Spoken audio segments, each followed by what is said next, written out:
Movie Maker Mission is a project that is 18 months in duration. It brings together thousands of young people, children and families to be able to celebrate 500 years of Hampton Court Palace through animation. It's a collaboration with Aardman Animations, and they are creating a 5-minute film that tells the story of Hampton Court Palace, but it isn't just any old animation, it's all created by children and young people. I think animation is a really good way of sharing this with a wide and young audience.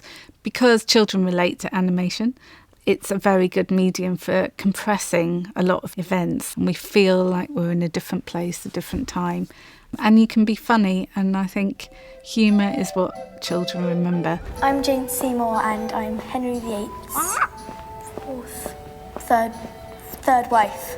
The activities that young people and children have been taking part in are really wide-ranging. We've had workshops on site throughout the year in holidays and half-terms for families to learn animation techniques and also create drawings that might be included in the film. We've done curriculum-linked sessions for schools during term time on site. It's a really wide-ranging project. So far, we've had about 11,000 children and young people take part in the project. Lots of those have been school children, primary and secondary school children, and a really important partnership has been with St John the Baptist Primary School, and the children there have voiced all of the characters that you hear in the film. My name is Jade, and we have been recording lines for Hampton Court's 500th anniversary film. Projects like this are so valuable for schools. Having the opportunity to broaden children's horizons is really, really important, but also I think working with other professionals shows children that there are jobs out there that they don't even know about, and to just be exposed to other people from the professional world is really valuable. Today we've been drawing pictures of characters that are going to be in the movie. This drawing is a picture of just a normal Georgian person. This is my fire engine, and this is my scroll here. When the fire went out in Hampton Court, they had to get tons of fire engines. I hope that what the children take from the workshops is a sense that history is fun. Because history is dramatic, especially the history of Hampton Court. It has escapes, it has political intrigue, it has drama, and so we're going to use animation to tell those sorts of stories and get kids really interested in history. Because we were working with children, I really wanted this story to be told from the children's perspective.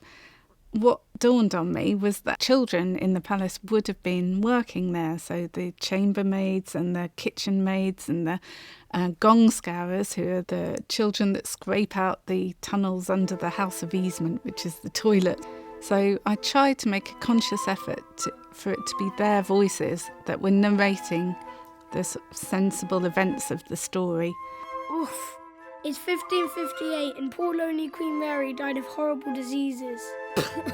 And then the main big characters, people like Wolsey and Henry and Anne Boleyn, they became almost like overgrown children. They're almost like pantomime characters, bigger, larger than life, a bit silly, whereas the voice of reason is from the children's perspective and the workers.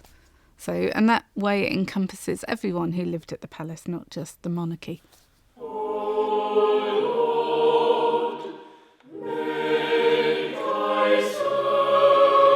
Hello, my name's Tom and this is Angus, and we're choristers of the Hampton Court Chapel Royal. We're going to be recording the Hampton Court Palace song, which has just been composed by a composer called John. Before the sugar strain, the glorious lavish entertainment, in the earliest human nature, placed all the rays by William Shakespeare. Well, it seemed key to involve the choristers because there has been a 500-year-old tradition of boy choristers singing here. It's been an entirely beneficial experience for them because the boys have thought about all the music that's happened here in the Chapel Royal at Hampton Court Palace down through those centuries. All of the sounds that you hear in the film are made by the kids, and my job is to bring it all together and make a final soundtrack. The sound effects are really what bring the animation to life. When you add a sound to a moving picture, it makes it so believable. So get out! Rolling. I've been doing Foley, where I'm trying to replicate sounds that supports what you're seeing in the image. The great thing about working with young people in the film is that they're coming to this material and this process and these ideas without too much baggage and in a very fresh way. The main group that we have involved is Thames Youth Orchestra. I played the violin, and today I play the recorder because it's like Tudorish. There's a moment in the animation where Henry VIII sort of arrives at his ballroom, and we were asked to make up a really bad fanfare because the idea is that he's blowing his own trumpet, just not very well.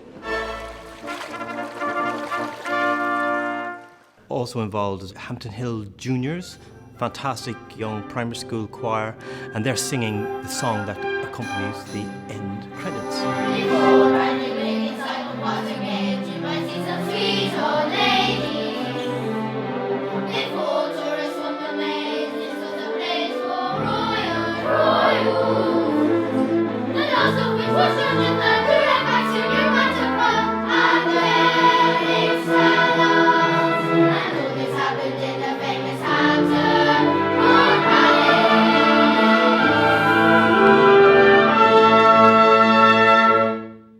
It's really important that we put learning at the heart of historic royal palaces, because it's one of the primary ways we enable people to get involved and to really take ownership of these stories and these buildings. I'm really pleased with the film. It's funnier than I imagined it was ever going to be. It's more beautifully drawn than I ever thought it could be, and it really does tell the history. I think it's a very fast spin through 500 years, but you do get a sense of what happened and when.